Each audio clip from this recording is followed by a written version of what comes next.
Hello everyone, AmyR here with Prairie Paper and Ink, and of course I had to do some playing with foil or mirror cardstock and glitter paste. Christina Werner had done a video a few weeks ago using glitter paste over a stencil on foiled cardstock, and it was fabulous, and I think everyone was losing their minds because it was fabulous.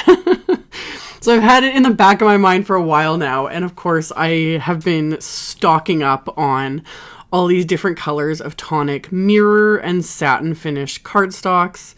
And of course I have all the Tonic glitter paste. I've used them many times in other videos. So I decided to make 3 different cards using 3 different foil or mirror cardstocks and 3 different glitter pastes and 3 different Simon stencils because I hadn't used 2 of the stencils. I think I've used 1 of them before, and then the other 2 I haven't used before. So with my first one, I'm using emerald green mirror cardstock, and all the 3 pieces I trimmed down to 4 1/4 by 5 1/2. And then I just taped my stencil into place with some washi tape, and this is the new Solar Burst stencil. Now, this type, doing it like this is a little bit more difficult because this sort of a stencil doesn't completely cover the card front. You know, it's got the open ends on either corner there. So trying to apply a glitter paste over something that is very slick, like this mirror cardstock, poses a little bit of a difficulty, but I just went very slow and steady and just very carefully tried to completely coat all of this cardstock. I wanted all of it covered, even the open areas there, with this glitter paste. It doesn't need to be perfect, but I wanted it as covered as possible. And then after I got all the areas covered, I gently kind of scraped over the stencil again so I didn't have any like really large lumps of the glitter paste. This does make a big mess too, but it's fun. So I made sure I put the lid on my container first, and this is where I have to start moving quickly. You want to get that stencil up off your cardstock so that you can clean it. I immediately wipe off my palette knife with a baby wipe, and then I start like peeling up the washi tape here. You can use painter's tape, anything. I like using washi tape because I have this roll that I keep right on my desk, so it's convenient. And now I'm going to, once I peel away the stencil, that's where like the magic's revealed. I love it. So I want to quickly clean up my workspace as well. So I'm going to quickly wipe this up. You could work over scrap paper if you want, but I just wipe this up. My glass mat from Tonic would be amazing for this as well. I just didn't pull it out because I've been saying that in recent videos. I love my glass mat. The reflection, since I moved my desk, is so bad that you can see just on the mirror cardstock, like the reflection is really difficult right now for me, and I haven't found a way around it. So I'm just working on my regular work surface. But I immediately stopped the camera and I took my stencil to my sink and I scrub it. And I'm going to show the little nail brush that I use to scrub my stencils. But when I'm working with glitter paste especially, I like to scrub my stencils immediately to remove as much of it as possible because glitter paste just doesn't want to come off if you let it dry. So I did my first one and I'm going to let that dry. And then for my second one, I'm using the Imperial Blue Mirror cardstock with sapphire blue glimmer paste over Simon's Square Dance stencil. And I will have links to everything in the description box below the video as well as on my blog. And I did the same thing. This one's a lot easier because it's a full stencil, so it completely covers. So it's just easy to scrape that glimmer paste like right over the stencil, and I don't have to worry about, you know, kind of smoothing out areas where there's no stencil and kind of getting it to stick. And then I do the exact same thing. The minute I'm done, close the lid of my glimmer paste, wipe off my palette knife, and then I'm going to remove the washi tape, get that stencil off of there, quickly wipe down the little bits left on my work surface, and then go scrub that stencil so that it's clean. Even if I was going to reuse the same stencil with glitter paste, even the same glitter paste, I'd probably clean it in between just because the glitter paste actually dries quite quickly. And it doesn't matter what brand, it just dries quick, and that glitter just likes to like permanently adhere to things. So for my last one, this one's hard to show on camera. This is the Purple Mist, and it's a satin finish instead of the mirror, so it's not so glossy, but it does have a bit of a reflect, just not in the same way. And I really like their satin finish ones. They're just so pretty. So I taped over Simon's circular lace stencil over that one.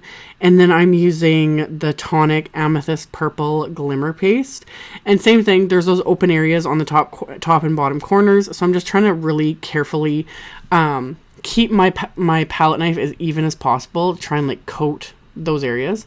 I wasn't too worried about the edges being perfect because I am going to trim all 4 of these down because I just knew there'd be rough edges and whatnot.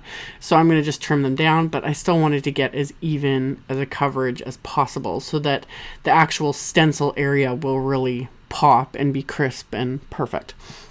So I got this all scraped on, and then I'm going to do the exact same thing.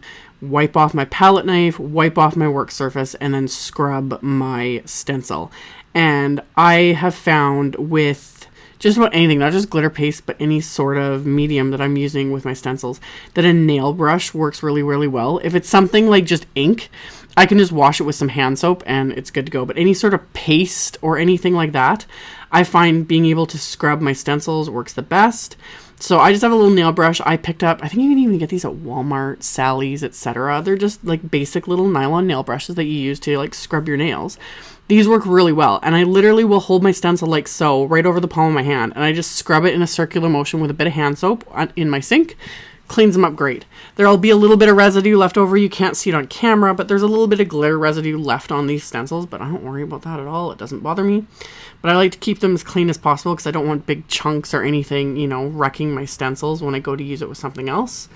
And then I just like to make sure that the lids on all of my Glimmer pastes are good and sealed. I'd shown these in a haul video however many months ago. I think I got those back in the fall. And some of these are brand new, like I just opened them now, but I've had them for months and everything's been fine because people have said sometimes they've had troubles with glitter paste and that, and I haven't. I've reused several, especially that Moonstone one. I've used more than half the container by now. And I really like them. I've been having fun. So I set all 3 of these panels aside to dry for, I'm not sure how long. It was a few hours because I had other things to do. So they're completely dry. And then I just used my guillotine trimmer to trim all these down to about 4 inches by 5 1/4. It ended up being in the end.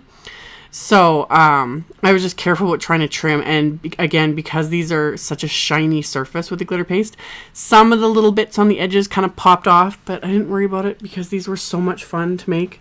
So I've got all my panels trimmed down. I decided to keep it simple as far as the sentiments went. So I pulled out Simon's Big Thanks wafer die set, and I have my little SIDEKICK machine here. And I just trimmed down 3 pieces of white cardstock. And then I also trimmed down 3 pieces of vellum because this wafer die has the actual word die as well as the outline. So I'm going to cut the word die from the white cardstock, and that's why I pulled up my SIDEKICK, because I'm going to be doing 6 die cuts altogether. So 3 of the thanks word, and then 3 of the outlines from the vellum. So once I've got everything popped out of those dies with my little die pick there, I just poke that out to pop out the words. I then die cut all of my little outlines just from some vellum. And then once I've got everything die cut, I can adhere those together, and I'm just using Ranger's Multimedium Matte Adhesive and just applying really, really thin lines of that behind the die cut word before I adhere it to the vellum. And I just go along and do that to all 3 pieces so that I have all 3 of these thanks die cuts adhered to the vellum. And I just apply the adhesive to like the thickest areas of the sentiment. I don't apply it to the entire sentiment. I just make sure to get adhesive like basically on the ends and all the thicker areas, and then it's good to go. So I'm going to get that adhered to the vellum, and then I'm going to repeat the process for the next 2 die cuts. And then to adhere these to those backgrounds with the glitter paste, I'm going to do the same thing. I'm going to apply the multi-medium matte adhesive behind the cardstock so you can't see it through the vellum. But I make sure to add like a decent amount because I'm adhering over glitter paste, and glitter paste is kind of difficult to adhere to. It's just the nature of the product. It's almost like kind of think of like adhering to sandpaper in a way. That's when the glitter paste is completely dry. That's kind of the similar texture. So I like to adhere my sentiments, and then I put acrylic blocks over it. Anything large and flat will work, and let that just sit until the adhesive is completely dry, and then it adheres that sentiment right to those glitter paste backgrounds. And for my sentiment, I have the coordinating thanks words stamp set from Simon, and I'm using some black cardstock here.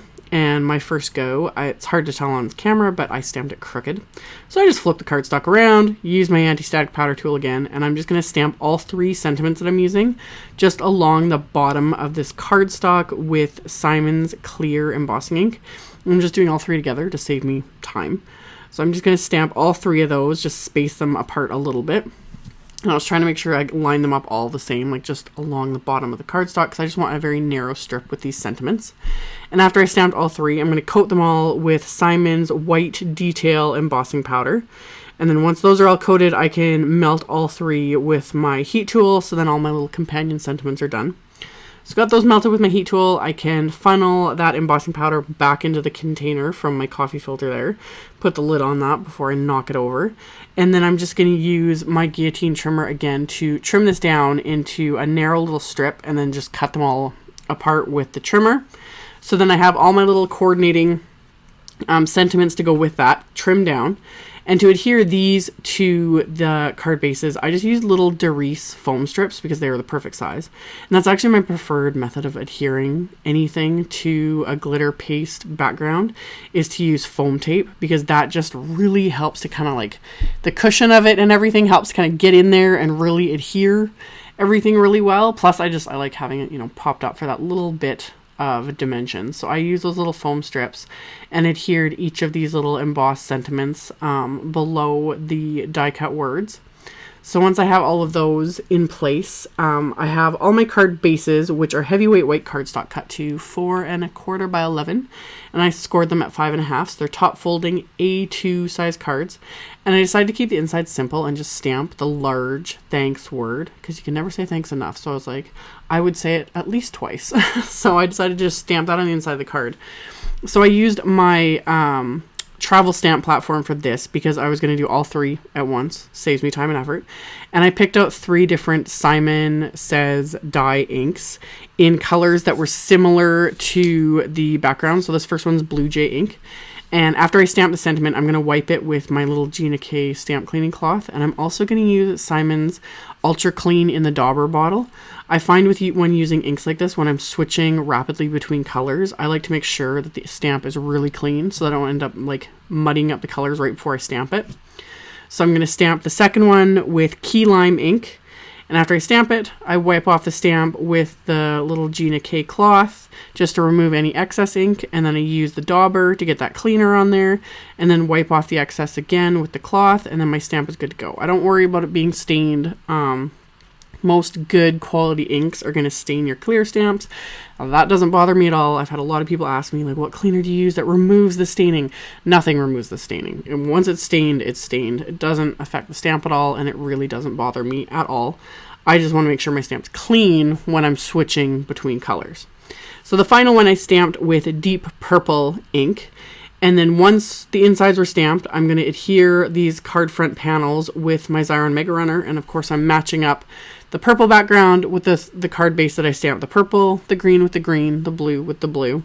And I adhered them all flat with the Xyron Mega Runner just because everything was flat. You know, I didn't do any watercoloring. Nothing was warped. So I saw no need to use foam tape. These cards have enough going on really with the glitter paste and everything else. I could have stopped here, and I think they look great. You know, you got the shiny and the glittery and everything, but I wanted to add a little bit of embellishment. So I pulled out my Studio Caudia iridescent clear crystals and added just a few. I didn't go nuts. I just wanted to add a little bit of embellishment to these. So I just added a few to them, and then I'm going to pick them up with my jewel picker and use more of that multi-medium matte, just little dabs of that to press the jewels into and then let that dry. So all of these cards, I just added a few above and below each of the sentiments, and then adhered into place with multi-medium matte adhesive, and just making sure I applied enough of the adhesive to adhere to the jewel but not to ooze out too much. But thankfully this does dry matte, so you don't really notice it. So after I got the jewels adhered, I decided to add the Tonic crystal glaze just to the thanks word. So again, very difficult to see on camera and in pictures, but it just adds that nice clear gloss to the die cut and just kind of finishes it off completely. So this is much thinner than Glossy Accents, so I just squeeze it on. I'm not really squeezing the bottle much at all because this comes out really easily. But I just squeeze it on, and I don't worry about completely covering every part of the die cut. After I've got it in place, I just take a pin and kind of move the crystal glaze around to fill in all the little spots I might have missed originally. And I do this quickly because, again, this dries fairly quickly as well. But then that way I don't have to worry about trying to get it perfect with the first pass with just the bottle. And the pin just enables me to, you know, get in there, move it around, let it all do its thing. So I did that with all three, set all three aside to completely dry, and that finished off my cards. So these are really fun to make. And as always, like I said, I will have a link below the video to my blog post with links to all the supplies used, so you can check that out below if you are interested. Thank you all so much for watching, subscribing, thumbs upping, and commenting on all my videos. I really appreciate the support. And I will also link to Christina's I did in the beginning, but I'll try and link to it at the blog post as well, to her video that like inspired these cards, because it's awesome if you haven't already seen it. So I will link to that below. Thank you all so much for watching, and I will see you all very soon in the next video. Bye!